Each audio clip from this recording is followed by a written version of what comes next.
नमस्कार, मेरा नाम है सुनैना कश्यप और आप देख रहे हैं KH लाइव हिमाचल।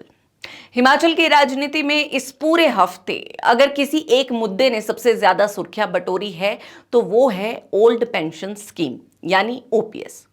बयान आए, पलटवार हुए, राजनीतिक संदेश दिए गए और एक बार फिर ये सवाल खड़ा हो गया कि आखिर OPS पर किसका असली स्टैंड क्या है। और मुझे पता है कि आप में से कई लोग ये भी कहेंगे कि मैं हर दूसरे दिन OPS पर चर्चा करने आ जाती हूँ, लेकिन क्या करें, इस वक्त हिमाचल की राजनीति का पहिया ही OPS के इर्द गिर्द घूमता दिखाई दे रहा है। नेता OPS पर बोल रहे हैं, कर्मचारी OPS पर चर्चा कर रहे हैं, सरकार OPS का श्रेय ले रही है और विपक्ष OPS को लेकर अपनी रणनीति बनाने में जुटा हुआ है। ऐसे में अगर हिमाचल की सियासत का केंद्र OPS बन गया है तो उसकी चर्चा से बचना भी मुश्किल है। हिमाचल प्रदेश की राजनीति में OPS यानी पुरानी पेंशन योजना एक बार फिर चर्चा का केंद्र है। लेकिन असली सवाल यह है कि क्या 2027 के विधानसभा चुनाव तक आते आते ये मुद्दा कांग्रेस की सबसे बड़ी ताकत बना रहेगा या फिर इसकी धार कमजोर पड़ सकती है। दरअसल किसी भी राजनीतिक मुद्दे की ताकत तब तक रहती है जब तक उस पर किसी एक दल का राजनीतिक कब्जा हो। 2022 में कांग्रेस के पास ये कहने का मौका था कि बीजेपी OPS नहीं देना चाहती और कांग्रेस इसे बहाल करेगी। कर्मचारियों के एक बड़े वर्ग ने इस संदेश को गंभीरता से ले लिया और इसका चुनावी असर भी देखने को मिला। लेकिन राजनीति में हालात हमेशा एक जैसे नहीं रहते। अगर बीजेपी आने वाले समय में ये स्पष्ट संकेत दे देती है कि वो OPS को खत्म नहीं करेगी और कर्मचारियों के हितों के खिलाफ नहीं जाएगी, तो पूरा राजनीतिक समीकरण बदल सकता है। तब चुनाव में ये सवाल पीछे चला जाएगा कि OPS कौन देगा, क्योंकि दोनों प्रमुख दल इसके पक्ष में दिखाई देंगे। जब किसी मुद्दे पर राजनीतिक सहमति बन जाती है तो वो चुनावी हथियार कम और सामान्य नीति ज्यादा बन जाता है। यही वजह है कि JP नड्डा के हालिया बयान को सिर्फ एक बयान नहीं बल्कि राजनीतिक संकेत के तौर पर देखा जा रहा है। बीजेपी अच्छी तरह जानती है कि हिमाचल जैसे छोटे राज्य में सरकारी कर्मचारियों और पेंशनरों का प्रभाव काफी बड़ा है। ऐसे में OPS का खुलकर विरोध करना राजनीतिक जोखिम हो सकता है। इसीलिए पार्टी शायद इस मुद्दे पर टकराव की बजाय संतुलन बनाने की रणनीति अपना रही है। यदि बीजेपी ये संदेश देने में सफल हो जाती है कि कर्मचारियों को OPS को लेकर डरने की जरूरत नहीं है, तो कांग्रेस के लिए इस मुद्दे को चुनावी लाभ में बदलना पहले जितना आसान नहीं रहेगा। हालांकि इसका मतलब ये नहीं है कि कांग्रेस OPS का श्रेय खो देगी। कांग्रेस हमेशा ये कहेगी कि वादा उसने किया था, बहाली उसने की थी और कर्मचारियों को राहत देने का फैसला भी कांग्रेस ने ही लिया था। लेकिन चुनाव में केवल श्रेय से काम नहीं चलता। चुनाव तब जीते जाते हैं जब मतदाता ये महसूस करे कि भविष्य में भी उनके हित सुरक्षित रहेंगे। अगर बीजेपी भी वही भरोसा देने में सफल हो जाती है तो कांग्रेस का विशेष राजनीतिक लाभ कम हो सकता है। राजस्थान और छत्तीसगढ़ का अनुभव भी इसी तरफ इशारा करता है। वहां कांग्रेस सरकारों ने OPS लागू की, लेकिन चुनाव जीतने की गारंटी नहीं मिली।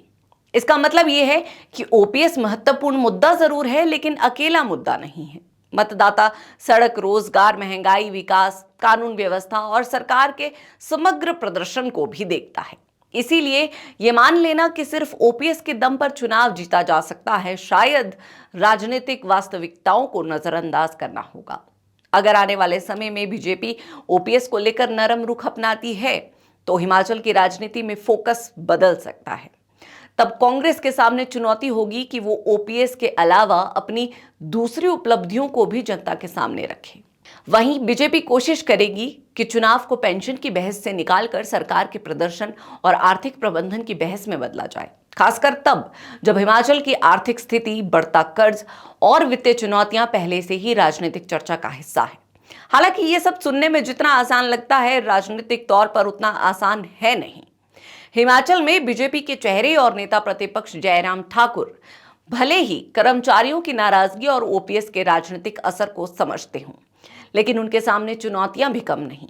एक तरफ पार्टी का केंद्रीय नेतृत्व है, दूसरी तरफ राज्य की राजनीतिक जरूरतें हैं, खासकर तब जब JP नड्डा OPS को लेकर अपना रुख काफी हद तक स्पष्ट कर चुके हैं।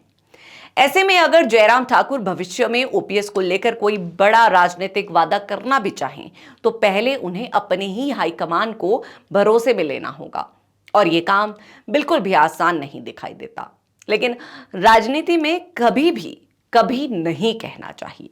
चुनावी राजनीति में कई बार वही दल ऐसे वादे करते दिखाई देते हैं जिनकी कुछ साल पहले तक कल्पना भी नहीं की जाती। सत्ता तक पहुंचने का रास्ता अगर किसी बड़े वर्ग की उम्मीदों से होकर गुजरता हो तो राजनीतिक दल अपने पुराने तर्कों और रुखों पर भी नए सिरे से विचार करने लग जाते हैं।